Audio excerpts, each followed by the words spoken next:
The frost had barely melted from the perimeter sensors when Commander Horan spotted them small tracks, no larger than his clenched fist, pressed into the red soil outside Habitat 7. His 4 eyes narrowed as he knelt, his exoskeleton creaking in the thin morning air of Kepler 442b. Vexhound cub tracks. His mandibles clicked in distress.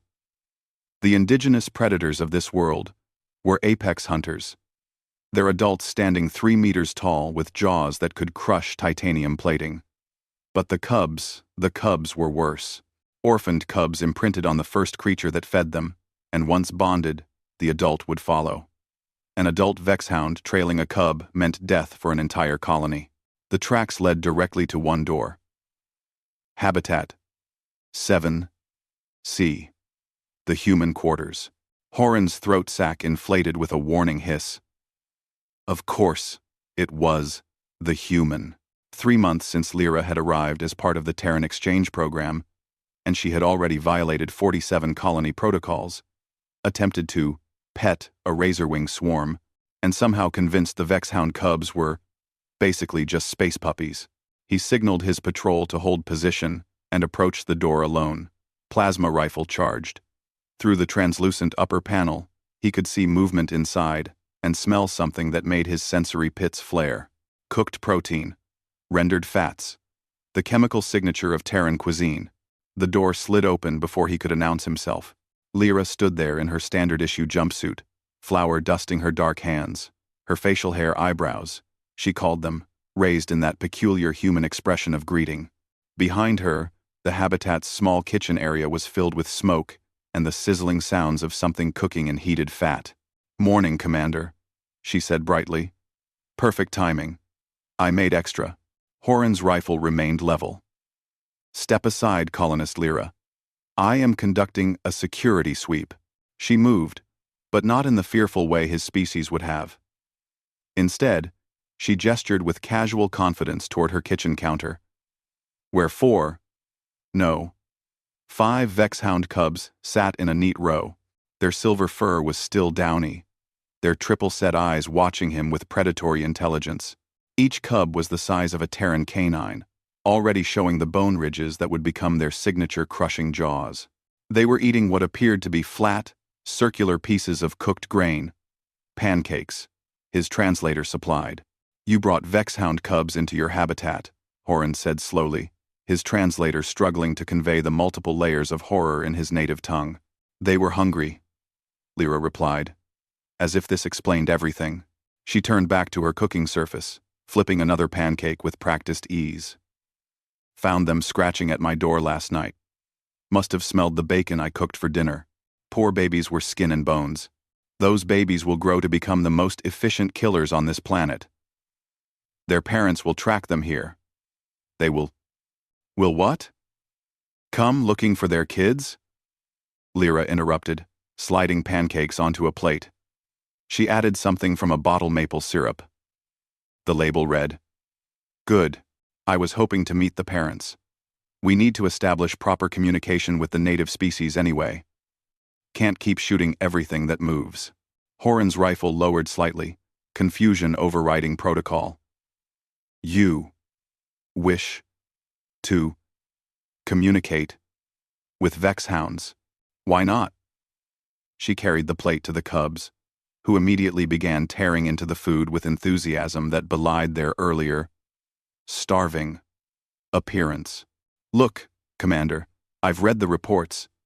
Vexhounds hunt in coordinated packs, use tools, and demonstrate problem-solving abilities equivalent to a human 7-year-old. That's sapience threshold. We shouldn't be treating them like animals. They have killed 43 colonists across 7 settlements," Horan countered. "Because we keep building on their hunting grounds and shooting first." Lyra crouched beside the cubs, scratching one behind its auditory frills. The cub's purr growl made Horan's defensive plates flare instinctively. "These little guys didn't attack me. They just wanted food and warmth. Basic needs. Universal needs." A deep rumble vibrated through the habitat's foundation. Horan's sensory pits detected it immediately, something massive approaching. His patrol's emergency channel erupted with panicked clicks. 2 adult Vex hounds approaching Habitat 7C. I repeat, 2 adults. The door exploded inward. No. Horan realized it simply opened. He had forgotten to lock it when entering. 2 adult Vex hounds filled the doorway, their heads scraping the ceiling, their breath fogging the air with condensation. Their eyes, 6 on each creature, locked onto the cubs, then Lyra, then Horan. The commander raised his rifle. Knowing it was futile at this range, Lyra stood up slowly, hands visible. "Hey there," she said softly. "Your kids are fine. They were hungry, so I fed them. That's all." The larger Vex hound, the female, Horan's tactical display identified, took one thunderous step forward. Her jaws parted, revealing rows of crystalline teeth designed to shear through armor plating. Then she smelled the air. Her head turned toward the kitchen, where more pancakes sat cooling on the counter. Lyra followed the creature's gaze and smiled that uniquely human expression that showed teeth but meant something entirely different from threat. "Here." She grabbed the plate and approached the massive predator with the same casual confidence she'd shown the cubs. "Lyra, no," Horan began. The female Vex hound lowered her head. Her tongue, triple forked and covered in chemical receptors, carefully took a pancake from Lyra's offered hand. She chewed experimentally, her throat sac expanding and contracting as she processed the taste. Then she sat down. The male followed suit, both adults settling on their haunches like domesticated companions.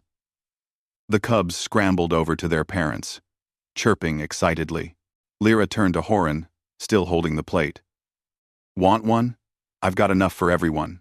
Commander Horan lowered his rifle completely. In his 34 years of military service across 12 worlds, he had never seen anything like this. The humans had a saying in their databanks, something about their species' apparent superpower. Humans will befriend anything. He had thought it was metaphorical. "This is still a protocol violation," he managed weakly. "I'll file the paperwork," Lyra replied, feeding another pancake to the male Vex hound, who accepted it with surprising gentleness. "Right after breakfast. You really should try these. I finally got the ratios right with the local grain substitute." As Horan watched the most feared predators on Kepler 442b eat pancakes in a human's kitchen, he realized something that would change the colony's entire approach to xenobiology. Humanity's greatest weapon wasn't their technology, their resilience, or even their stubbornness. It was their unshakable belief that anything, even apex predators from an alien world, could become family if you just fed them well enough. He accepted a pancake. It was, he had to admit, surprisingly good.